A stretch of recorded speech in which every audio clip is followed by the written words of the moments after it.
18ஆம் அதிகாரம் 7வது வசனம்.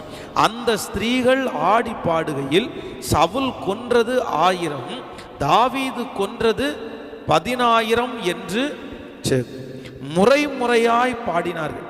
அந்த வார்த்தை சவுலுக்கு விசனமாயிருந்தது.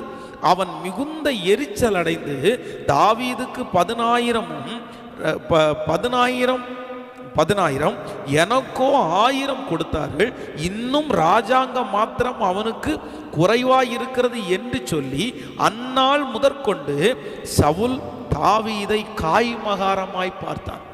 நன்றாய் கவனிங்கள் ஆண்டவருடைய பிள்ளைகளே, இந்த மனுஷனுடைய வாழ்க்கையில் ஒரே ஒரு டிஸ்கரேஜ் அவனை தற்கொலை வரைக்கும் கொண்டு போய் விட்டுருச்சு. இத்தனைக்கும் சவுல் ராஜாவை குறித்து வேதம் சொல்லுகிறது, இஸ்ரவேலிலே முதலிலே ராஜாவாக அபிஷேகம் பண்ணப்பட்ட